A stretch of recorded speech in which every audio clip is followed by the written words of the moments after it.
আমাৰ এইটো যিটো জোনাই টাউনৰ পৰা আমাৰ ববাৰী যাবলৈ যোৱা যিটো ৰাস্তা আমাৰ মৌমৰা পথাৰৰ মাজতে এইটো এটা প্ৰকাণ্ড এটা ৰাস্তাটো গাঁতৰ সৃষ্টি হৈছে, যিটো নেকি আজি বনোৱা খুব বেছি দুটামান পাৰ হোৱা নাই। গতিকে আমি এইটো ৰাস্তাই যথেষ্টখিনি আমাৰ মানুহ অহা যোৱা হয়। তাৰ পৰা আমাৰ ইয়াৰ পৰা যথেষ্টখিনি স্কুললৈ ল'ৰা ছোৱালী আহি থাকে, কলেজলৈ ল'ৰা ছোৱালী আহে, ঠিক তেনেকৈ বজাৰ হাট কৰিবলৈ যথেষ্ট মানুহ আহে।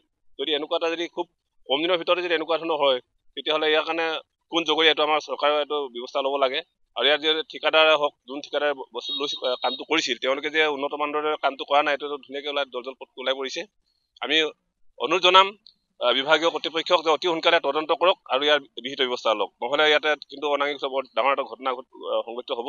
যিহেতু মানুহ মৰাৰ পাছত ইয়াৰ কোনো প্ৰতিকাৰ কৰি লাভ নাই, গতিকে মানুহ মৰাৰ আগতে ইয়াৰ প্ৰতিকাৰ ব্যৱস্থা লওক। জোনাই বজাৰৰ পৰা 3 মাইল ঘাটলৈ যি পেপাৰ ব্লক এই ৰাস্তা যি বনাই আছে প্ৰায় সম্পূৰ্ণ হ'ব।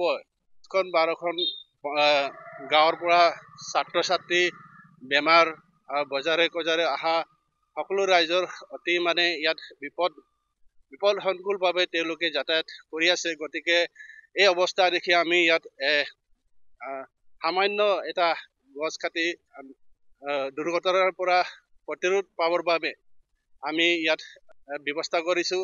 গতিকে এই ঠিকাদাৰ আমি জনামতে ইয়াত আমি উল্লেখ থকা ঠিকাদাৰ আমি দলে বোলো আমি গম পাওঁ। এই দলে ঠিকাদাৰ আৰু বিভাগীয় অভিযন্তা তেওঁলোকে অতি শীঘ্ৰে এইটো জেগাত পৰিদৰ্শন কৰি তদন্ত কৰি পুনৰ নিৰ্মাণ কৰিবলৈ আমি কৃষক মুক্তি সংগ্ৰাম সমিতিয়ে দাবী জনালোঁ।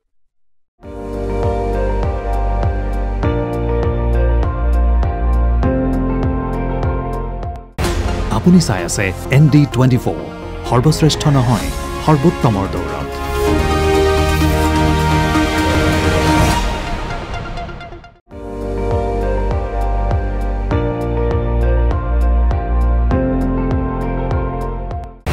আপুনি চাই আছে ND24, সৰ্বশ্ৰেষ্ঠ নহয় সৰ্বোত্তমৰ দৌৰত।